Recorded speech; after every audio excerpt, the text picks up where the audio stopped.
Guys welcome back. അപ്പം നമ്മുടെ ഇന്നത്തെ ഫിസിക്സ് എക്സാം കഴിഞ്ഞിട്ടുണ്ട്. പബ്ലിക് എക്സാം എങ്ങനെ ഉണ്ടായിരുന്നു നോക്കാം. ഇന്നത്തെ എക്സാം നോക്കിക്കഴിഞ്ഞാൽ അത്യാവശ്യം കുഴപ്പമില്ലാത്തൊരു എക്സാം ആയിരുന്നു. വൺ വേർഡൊക്കെ ചിലത് തെറ്റിപ്പോയിട്ടുണ്ട്, എന്നാലും അത്യാവശ്യം കിട്ടിയിട്ടുണ്ട്. ഒരെണ്ണം കണ്ട് തെറ്റിപ്പോയി, ബാക്കിയൊക്കെ ശരിയാണെന്ന് തോന്നുന്നു. പിന്നെ 2 മാർക്ക് സെക്ഷനിലേക്ക് വന്നപ്പം ചിലതൊക്കെ മറന്നു പോയതിൻ്റെ പ്രശ്നങ്ങളുണ്ടായിരുന്നു. പിന്നെ ഇത് റെഡ് തെറ്റിപ്പോയിട്ടുണ്ട്. ഇവിടെ ഇത് കിട്ടിയായിരുന്നു. പിന്നെ ഇതിൻ്റെ മീൻ പ്രീ പാത്ത് വേ കിട്ടി, പക്ഷേ എക്സ്പ്രഷൻ കിട്ടിയില്ല. പിന്നെ ഇതൊക്കെ അത്യാവശ്യം എല്ലാം എഴുതി വെച്ചിട്ടുണ്ട്. പിന്നെ ഇതാണേലും ഒക്കെ കിട്ടിപ്പോയിട്ടുണ്ട്. എല്ലാം അത്യാവശ്യം ആൻസേഴ്സൊക്കെ കിട്ടി ഇതിൻ്റെയൊക്കെ. പിന്നെ ഇത് കിട്ടിയില്ല, ഫിസിക്കൽ ക്വാണ്ടിറ്റി കിട്ടി, പക്ഷേ ഇത് കിട്ടിയില്ല.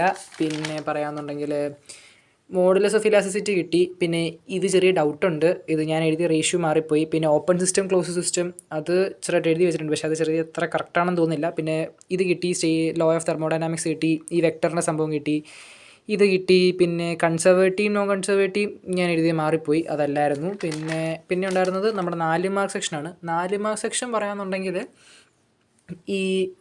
ഇവിടെ ചില ക്വസ്റ്റ്യൻസിൻ്റെയൊക്കെ ആൻസേഴ്സ് പ്രോപ്പറായിട്ട് കിട്ടിയിട്ടില്ല. ഇതൊന്നും എനിക്ക് ഈ ടെമ്പറേച്ചർ ഫാരൻഹീറ്റ് ഇതെനിക്കറിയത്തില്ലായിരുന്നു. ഡിഫറൻഷ്യേറ്റ് വെച്ചിട്ടുണ്ട്. പിന്നെ സെക്കൻഡ് ലോ എഴുതി വെച്ചിട്ടുണ്ട്. പിന്നെ ഇത് തെറ്റിയിട്ടുണ്ട്. പിന്നെ സിമ്പിൾ ഹാർമോണിക് മോഷൻ്റെ ഒരു ഡെഫിനിഷൻ ഞാൻ പ്രോപ്പറായിട്ട് പഠിച്ചിട്ടില്ല, അതുകൊണ്ട് എന്തോ എഴുതി വെച്ചു. പിന്നെ ഗ്രാഫ് വരച്ചു. ഇതിനകത്ത് ഫ്രീക്വൻസി കിട്ടിയെന്ന് തോന്നുന്നു, പക്ഷേ ആംപ്ലിറ്റ്യൂഡ് പോയി. പിന്നെ ഇത് രണ്ടും കിട്ടി, ഡിസ്റ്റൻസും ഡിസ്പ്ലേസ്മെൻറ്റും കിട്ടി. പിന്നെ ഇത് വരുമ്പോഴത്തേക്ക് ഇത് 4 കിലോമീറ്റർ വരും ഡിസ്റ്റൻസ്, ഡിസ്പ്ലേസ്മെൻറ്റ് വരുമ്പോൾ 0 വരും, അത് കിട്ടി. പിന്നെ 5 മാർക്ക് സെക്ഷനിലേക്ക് വന്നു കഴിഞ്ഞാൽ ഗ്രാവിറ്റി അത് കിട്ടി. പിന്നെ ഈ ആൻസറും കിട്ടി. ഇത് എഴുതി വെച്ചിട്ടുണ്ട്, പക്ഷേ അത് അത്ര കറക്റ്റാണെന്ന് തോന്നുന്നില്ല, അത് പ്രശ്നമുണ്ട്. പിന്നെ പ്രൊജക്ടൈൽ കിട്ടി, പക്ഷേ ഈ കമ്പോണൻസ് എനിക്ക് കറക്റ്റ് അറിയത്തില്ല. കമ്പോണൻസിൻ്റെ ഭാഷ എനിക്ക് പറഞ്ഞാൽ നോക്കിയില്ല, അതുകൊണ്ട് കമ്പോണൻസ് എനിക്ക് പ്രോപ്പറായിട്ട് അറിയത്തില്ലായിരുന്നു.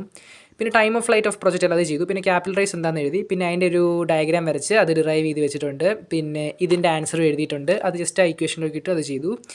ഇതും കൂടെ ചുമ്മാ അഡീഷൻ എഴുതി വെച്ചിട്ടുണ്ട്, പക്ഷേ ഇത് തെറ്റാണ്. Hooke's law of elasticity just എഴുതി വെച്ചു, പക്ഷേ ഇത് തെറ്റാണ്. ഈ പൊട്ടൻഷ്യൽ എനർജി സ്റ്റോർഡ് ഇൻ സ്പ്രിങ്ങിൻ്റെ അത് ഡിറൈവ് ചെയ്യുന്ന കാര്യം ഞാൻ മറന്നുപോയി. അപ്പം അങ്ങനത്തെ ചില പ്രശ്നങ്ങളുണ്ടായിരുന്നു. അതല്ലാതെ വേറെ കുഴപ്പമുണ്ടായിരുന്നില്ല ഈ ക്വസ്റ്റ്യൻ പേപ്പറിനകത്ത്. പിന്നെയും പ്രശ്നം വന്നത് ഡെറിവേഷൻസ് ഒന്നുമില്ലായിരുന്നു. പിള്ളേർ ഡെറിവേഷൻസ് ഒന്നും വന്നില്ല. കഷ്ടപ്പെട്ടിരുന്ന് പഠിച്ച കുറേ ഡെറിവേഷൻസ് ഉണ്ട്, സമയം എടുത്തിരുന്ന് പഠിച്ചാൽ നമ്മൾ കൂടുതലും ഡെറിവേഷനാണ് ടൈം കൊടുത്തു, മറ്റൊരു അത്ര ടൈം കൊടുത്തില്ല. അതുകൊണ്ട് അതിൻ്റെ ഒരു സങ്കടമുണ്ട്, ഡെറിവേഷൻ വളരെ കുറച്ചേ വന്നുള്ളൂ. അപ്പോൾ താങ്ക് യു. ഇന്നത്തെ റിവ്യൂ എല്ലാവരും സബ്സ്ക്രൈബ് ചെയ്യണമെന്ന് മറക്കല്ലേ.